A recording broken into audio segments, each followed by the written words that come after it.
Kiana Ledé. Okay, so first I want to talk to you before we get to the music. I want to talk to you about you. I was reading, you said you were a mixed race, and that for you it was your superpower. I know a lot of times, sometimes when people grow up, when they're mixed, they feel like they don't belong anywhere. They're not black enough. They're not white enough. What do they do? So how did you flip it to make it a positive? I mean, I think there are a lot of things that I deal with within myself, whether that's anxiety or whatever it is. And I've worked really hard to see it as my superpower. There were times when I was growing up, most of the time, where I felt like I wasn't enough of anything. And now I've kind of flipped it to make myself feel like I can claim all of those things I am. I am black. I am Native American. I am Mexican. And I'm proud to be all of those things. So as long as I look at it that way, I think it definitely helps me. Absolutely. I feel like you're going to help a lot of people who are dealing with the same issues, too.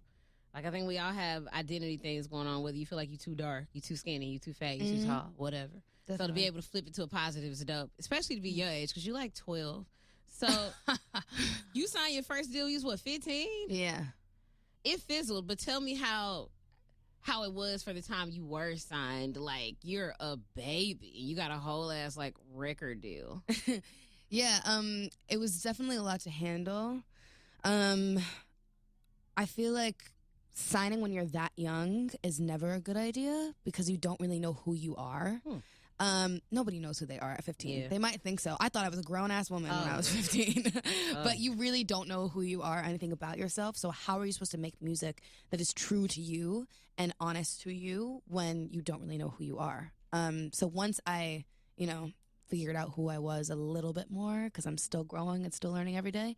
Once I started to figure it out, I started to learn what kind of music I wanted to make. And unfortunately, that label did not agree with who I was at the time. But that's okay, because I'm in a much better place now. I'm making much better music than I was when I was 15, for sure. Yeah, we could fight them. I mean, they got to catch me. Nah, so from signing this record deal, it didn't work out. You then said, well, I'm not finna give up, and moved to L.A., to, like, one of the most expensive cities in the country. It might as well be a country. Okay. We're our own little bubble there. By yourself? Yeah. Were you scared? Not really. I've always loved taking risks more than being comfortable. So for me, it was really exciting. I like new things. I get bored when I'm like staying in the same place for too long. So I was really excited to move to LA.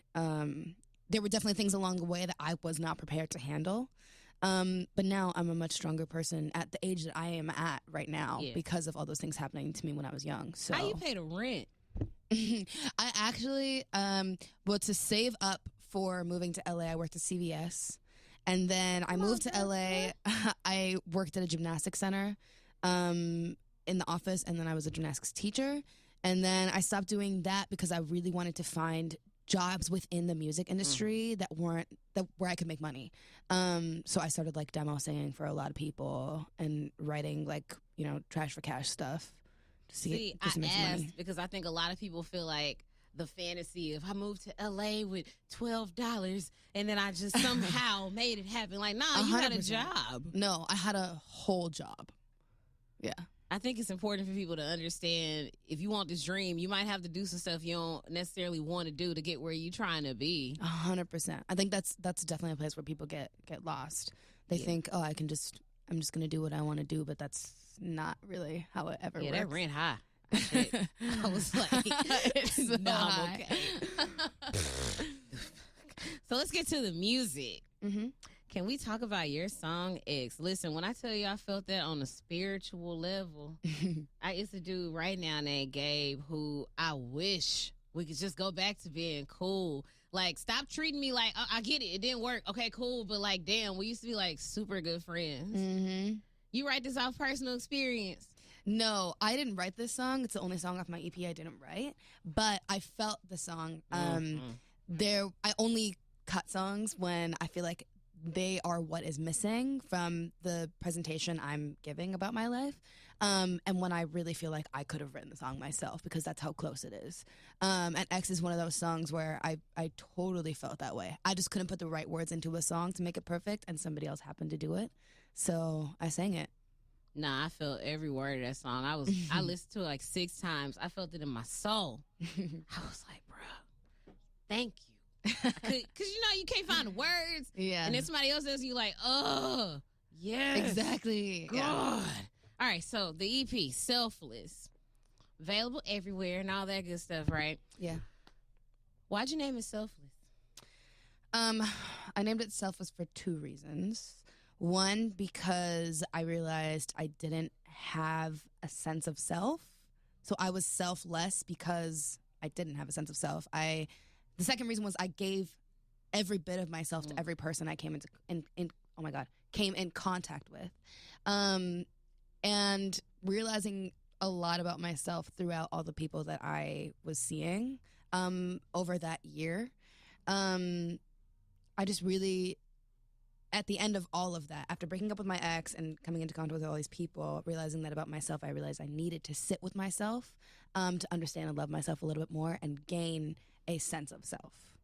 So that's why it's called Selfless. It took me a long time to figure that out about my life. And I'm pretty sure it's safe to say you in your early 20s.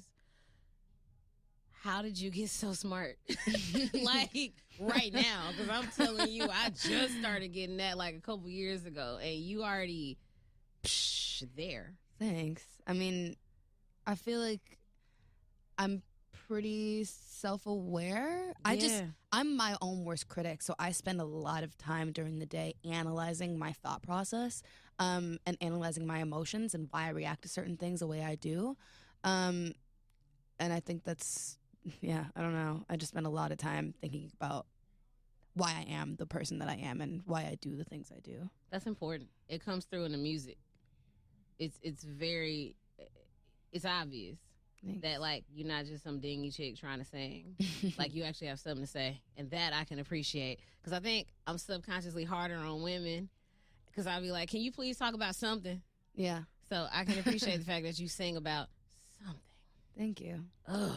Kiana Ledé, I'm sorry about the show at Trees, but that's okay. We're going to have you back so you can do some stuff for us. And your style, I like this. Thank you. You look unique. Thanks. You ain't coming here looking like you just look like, I don't know anybody else who looks like you. Even looking at the video. Like you just look like your own person. Thank you. And that's just so dope to me. I'm going to get off your jock, though. But yeah, Kiana Ledé, thank you so much. I appreciate you for coming through. Selfless, the EP is out now.